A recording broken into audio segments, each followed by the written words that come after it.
When he had introduced himself, he had had a look about him which implied that she should know exactly who he was in any case. There was something familiar about him, Mma Ramotswe thought. Was he a politician? They often had that air of assurance that comes with the exercise of power, and they usually expected people to know who they were. Mma Ramotswe looked at her visitor. She too was having difficulty placing him. With her detective's eye, always ready to pick up visual clues, she took in the expensive shoes and the gold buckle on his belt. These were not items that one could buy locally. They came from over the border, from Johannesburg at the least, possibly from somewhere even more exotic, such as London or New York. Was he a businessman? There was a number of prosperous businessmen in Gaborone these days, but most of them were reasonably well known because they had their photographs in the papers from time to time, doing things like attending charity concerts or giving prizes. She could not remember seeing this man before in any such photographs, and yet— "You are wondering who I am, Ma," the visitor said. "You are thinking, who is this man? That is what you are thinking, is it not?" Mma Ramotswe was momentarily taken aback. She glanced at Mma Ramotswe, who was busying herself with the kettle. Mma Ramotswe grinned. "Well, yes, Mma Ramotswe said. "I think that I know you, but I don't, if you see what I mean.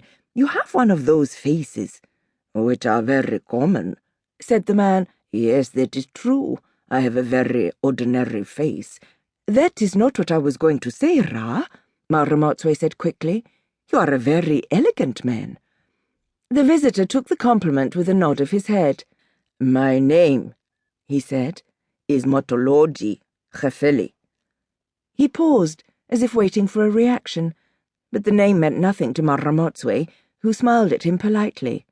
"Of the Gaborone comets," he continued. At this, Mma Ramotswe clapped her hands together. "Of course, of course." Mr. Gefeli smiled.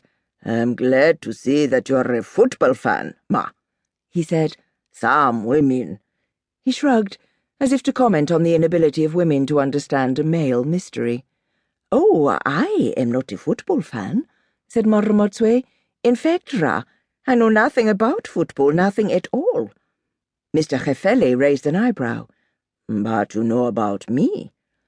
Mma Ramotswe had made a pot of redbush tea, and now she brought 2 cups on a tea tray and offered one to Mr. Gefeli. "I know about you, she said. "I have read all about you in the newspapers. You are the man who bought the comets and have been making them so strong." Mr. Gefeli accepted the cup of tea. "You are very kind to say that, Ma," he said. "Yes, I am the man who bought the comets. I am that man." Mma Ramotswe handed the other cup of tea to Mma Ramotswe. "Yes, and everybody," she continued, "is happy with what you did because the comets are doing so well now. You have that very good goalkeeper, don't you?" Mma Ramotswe glanced at Mma Ramotswe. This was strange. Mma Ramotswe had never before expressed any interest in football, and here she was talking about a goalkeeper with none other than Mr. Motoloji Gefeli of the Gaborone Comets. She had once told Mma Ramotswe that a good detective should be able to merge with his surroundings, and this involved being able to talk about the things that other people talked about. Surely the opposite effect would be achieved by a woman talking about football. Women simply did not talk about a thing like that, Mma Ramotswe reflected. But then the thought struck her. Am I being old-fashioned? "I didn't know that you were interested in football, Mma Ramotswe," she said suddenly. "That is quite a surprise." For a moment Mma Ramotswe hesitated.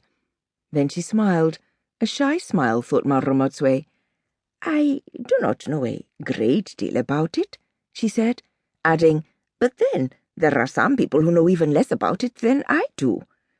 This last comment was clearly directed at Mma Ramotswe, who took it in good spirit. She knew that it was sometimes hard for Mma Ramotswe, being only an assistant detective, when she had gained very high marks from the Botswana Secretarial College. Mma Ramotswe had achieved the previously unheard-of mark of 97% in the final examinations at the college, and never hesitated to remind people of this achievement.